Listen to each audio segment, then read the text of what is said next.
Vlogmas Day 7, and it is a gray and rainy day here in Portland.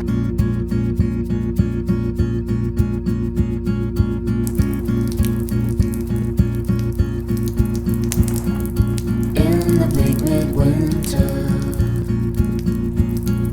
frosty wind made moan, earth stood hard as iron, water like a stone.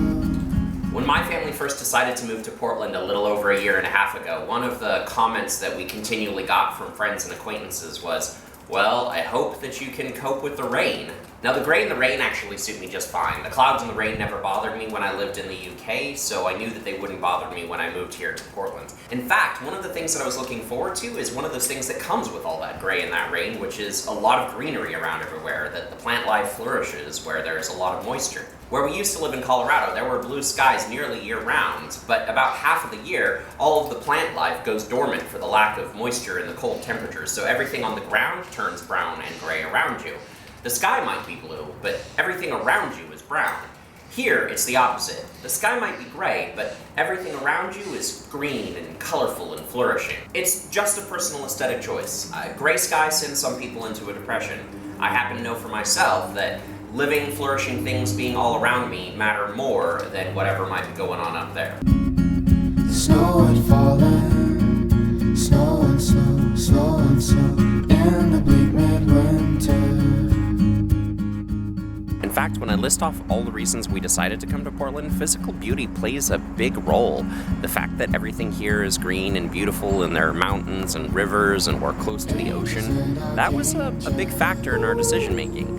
And other aspects of our decision making also might be classed in the category that you would call aesthetics, things that are there for enjoyment and pleasure. Good food, good drink, fun things to do, social environments we like hanging out in. In other words, a bunch of things that many people would class as frivolous things, vain things, things that would come low on a list of priorities if you were having to decide whether or not to move to a place. Certainly my previous few moves were more on the basis of a utilitarian calculus of what made the most financial sense for me and my family. You know, what neighborhood could we afford to live in, what school could we afford to go to, what job was gonna help make us meet our ends, pay our bills, be able to survive. We're encouraged in our culture to make a fairly ruthless utilitarian calculus of our own life's worth to society around us based on our productivity and our accomplishments and our bottom line. You know, how much are we earning? How much are we giving back? How much are we accomplishing on a day-to-day basis? Therefore, considerations like, hey, how pretty is a particular area to live in? How many cool social pastimes and activities are there for me to engage in there? And just generally, how much will I enjoy living in that place often get bumped to the end of our decision-making process. In fact, we're taught that people who do prioritize such things are irresponsible for doing so.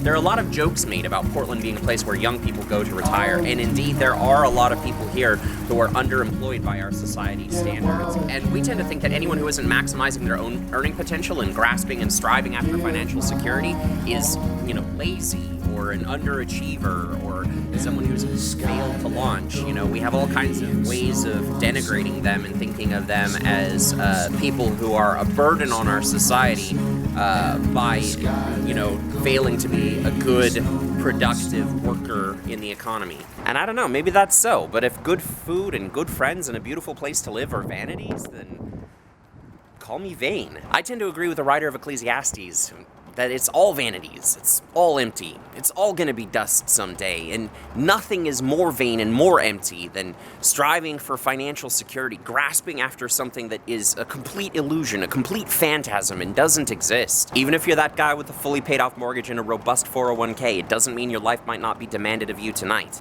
Pleasurable things like food and sex have often been denigrated as being selfish. Worse, they're often set aside as a sort of privilege reserved for those that have somehow earned the right to enjoy them by virtue of their wealth and relative success compared to other people in the society around them.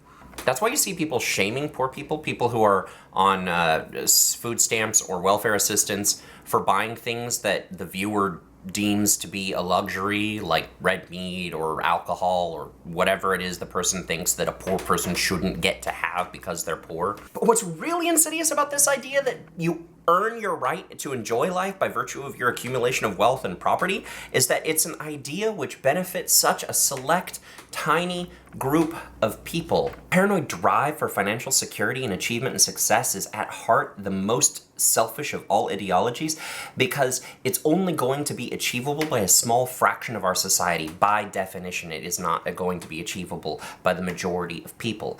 Thus, for everyone to place it as their own primary goal means that everyone has to be operating in relation to each other with the idea that I'm going to strive to beat you to being one of that select group of people who gets to live in comfort. It means being okay with the idea that you and yours get to live in the lap of luxury while millions starve. And the ultimate tragedy here is that the actual endgame of this ideology is widespread environmental devastation. Not even the winners of this game are going to win when the environment around us burns up. Seen against these truths, I don't think the pursuit of simple pleasures is actually a moral failing at all.